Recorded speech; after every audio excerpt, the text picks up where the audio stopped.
है जेजेपी, ये जननायक जनता पार्टी नहीं, ये तो जमा झूठी पार्टी बना रखी है इन्होंने।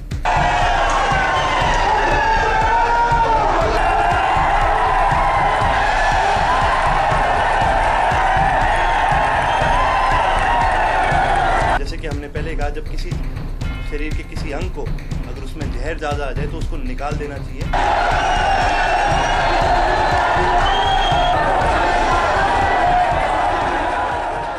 देखिए जी, इनेलो को तो मैं कहता हूँ फायदा ही हुआ इस चीज से, क्योंकि कहीं ना कहीं ये पार्टी में रहकर पार्टी को नुकसान करने का काम कर रहे थे। पार्टी में रह के पार्टी विरोधी गतिविधियों में उन्होंने हिस्सा लिया था। और जैसे कि हमने पहले कहा, जब किसी शरीर के किसी अंग को अगर उसमें जहर ज़्यादा आ जाए तो उसको निकाल देना चाहिए। तो उसी तरह से चौटाला साहब ने जो डिसीजन लिया है, ये कोई लाइटली डिसीजन नहीं लिया। उनका 50 साल का पॉलिटिकल एक्सपीरियंस है, जो कुछ भी हुआ उनके सामने हुआ और पार्टी को सबसे पहले मद्देनजर रखते हुए उन्होंने ये डिसीजन लिया।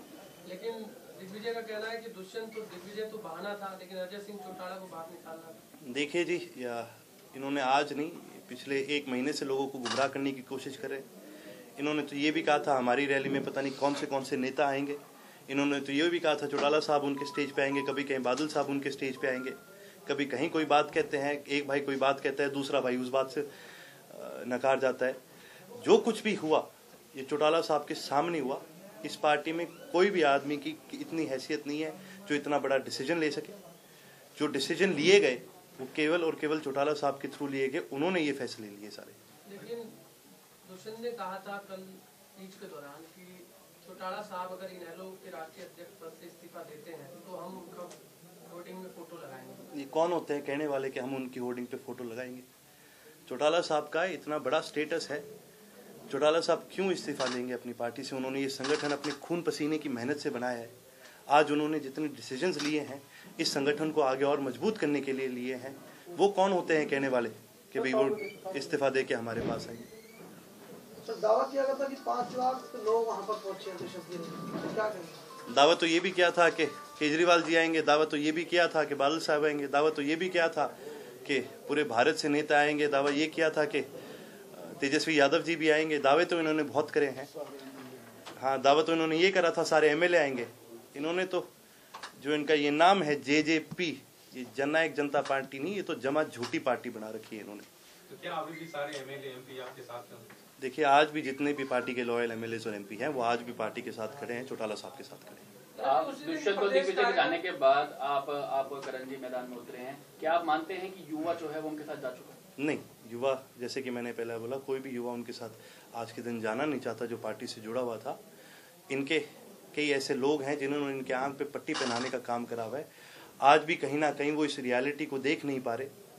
जहां इन्होंने दावे किए थे कि भी 5 लाख हमारे साथी आएंगे, ये इसी वजह से है क्योंकि इनके साथ कई ऐसे लोग हैं जिन्होंने ये पट्टी पहनाने का उनको काम किया है। वही लोग आज उनको ये भी पट्टी पहना रहे हैं कि युवा आपके साथ है। युवा उनके साथ नहीं है। जो पार्टी के साथ के जितने भी हमारे साथी हैं, और आज आप देख सकते हैं गुड़गांव डिस्ट्रिक्ट की जो पूरी युवा इकाई की जो टीम है और जो पूरा यूनिट है पार्टी का, वो आज यहीं पर ही मौजूद था। तो इनको तो लोगों ने गुमराह करने का काम किया है और उनके आज तक आंख पे पट्टी, इनको अभी तक शायद से रियलिटी के बारे में पता नहीं चला। दुष्यंत ने कहा था कि कुछ लोगों में घमंड है, उनका घमंड जल्दी निकाला जाएगा, तो क्या लगता है? देखिए, जिनमें घमंड था वो तो पार्टी में नहीं रहे। अब आज के दिन जो भी पार्टी में है, कोई ना तो किसी के घमंड है ना किसी के कोई तकलीफ। जितने भी आज हमारे साथी यहाँ मौजूद है, सभी मिलकर पार्टी को आगे बढ़ाने का काम कर रहे हैं। घमंडी जो थे वो तो गए। नैना चौटाला कहती है कि चोटी में पसीना आ गया। देखिए जी, मैं कुछ नहीं कहूँगा, मेरे से काफ़ी बड़े हैं जी, मैं उनको माँ मानता हूँ, तो आई विल नॉट कमेंट। तो आने वाले आगे में चुनाव में क्या लगता है कि युवा आपके साथ रहेगा? ज़रूर रहेगा। आज भी युवा हमारे साथ है। आज भी हम जहाँ जहाँ जा रहे हैं हमें काफ़ी अच्छा सपोर्ट मिल रहा है युवा साथियों का। और देखिए, आने वाले समय में युवा भी एक चाहता है कि एक स्टेबल सरकार उनको मिले, एक अच्छी सरकार मिले जो आगे उनको रोज़गार दे सके। और अभय सिंह जी के बारे में तो एक चीज़ कहा जाता है, वो तो जुबान के धनी है, और ये चीज़ भी उन्होंने चौटाला साहब से सीखी। जो चौधरी ओम प्रकाश चौटाला जी की जो विजन है हरियाणा को किस तरह आगे बढ़ाना है, उन्होंने आज से नहीं हमेशा से इम्प्लीमेंट करा है। अगर आप 20 साल पहले देखें तो गुड़गांव इतना डेवलप नहीं था। ये उनकी एक विजन थी कि भाई दिल्ली एक ऐसा हमारा जो कैपिटल है, इसने आगे बढ़ना है। ये जो बढ़ोतरी है, ये जो आज के दिन इतनी कंपनियां खुली है, आज के दिन इतना जो आईटी आया है, हरियाणा के अंदर, वो कहीं ना कहीं यूपी, नोएडा या दूसरे शहरों में जाता। बट ये उनकी विजन थी कि गुड़गांव को भी मैं दिल्ली के स्तर पर लाके उसको इतना डेवलप कर सकता हूँ। और कहीं ना कहीं उनकी विजन में लोगों ने ये खोट पाने की कोशिश करी, इस करके कहीं ना कहीं बीच बीच में गुड़गांव की डेवलपमेंट में कई बाधाएं आई। पर आप मान के चलिए, जब वो सीएम बनेंगे तो गुड़गांव की डेवलपमेंट को हम और भी आगे बढ़ाने का काम करेंगे।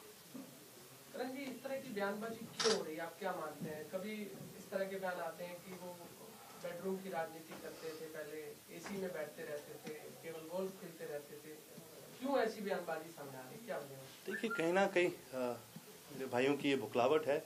वो आज जो सपोर्ट वो लेने की कोशिश कर रहे थे, जो उनको लगा कि उनको सपोर्ट मिलेगा, वो आज उनको मिल नहीं रहा। आज के दिन जनता ने, आम जनता ने उनको नकारने का ये काम किया है, क्योंकि जो पोता अपने दादे की पीठ में छुरा घोंप सकता है, वो आप मान के चलो किसका होगा। तो कहीं ना कहीं ये बुखला रहे हैं, ये तरह तरह की अनाप शनाप बातें करते हैं। अगर इनको करनी है तो आए, मैं तो कहता हूँ स्वच्छ राजनीति करिए। आप में जो आपकी काबिलियत है, आप उसके ऊपर राजनीति करिए।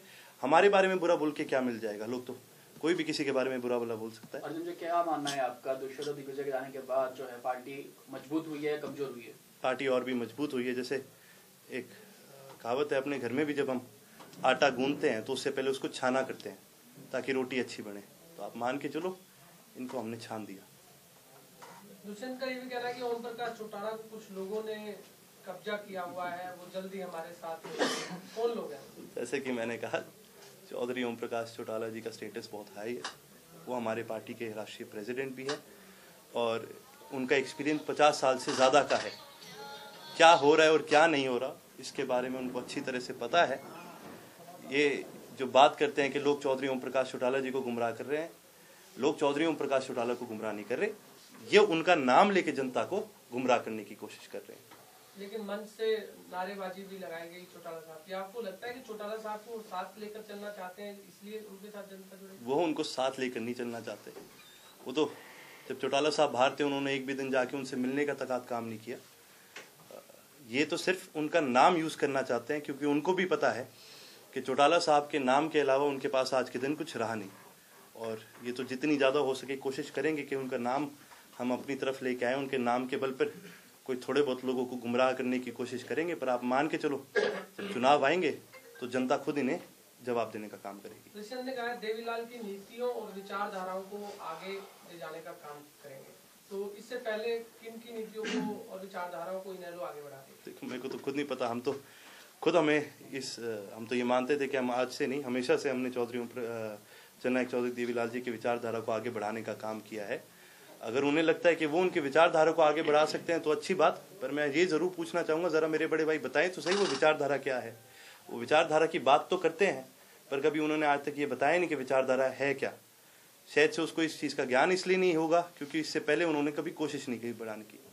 अगर वो जननायक चौधरी देवीलाल जी की विचारधारा को आगे बढ़ाना चाहते हैं तो सही मायने में उनकी विचारधारा तो INLD के थ्रू ही बढ़ सकती है, क्योंकि जननायक चौधरी देवीलाल जी के जो असली उत्तराधिकारी है वो इंडियन नेशनल लोकदल पार्टी है, ना कि कोई एक शख्स।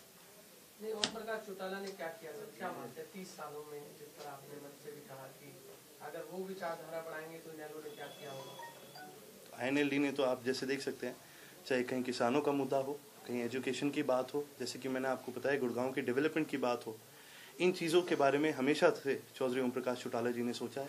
ठीक है, उनके लिए सबसे पहले कमेरा वर्ग आता है और किसान वर्ग आता है, और उन्होंने अपने कार्यकाल में कई ऐसे फैसले लिए हैं जिनसे पूरे प्रदेश को फायदा मिला है। इवन मैं आपसे KMP की बात करूंगा, आज दिल्ली प्रदूषण से बचने की कोशिश कर रहा है। ये तो 15 साल से भी ज़्यादा पहले ये चौधरी ओम प्रकाश चौटाला जी की विजन थी, जो उन्होंने देखा कि आज एक समय आएगा जब दिल्ली में इतना ट्रैफिक बढ़ेगा,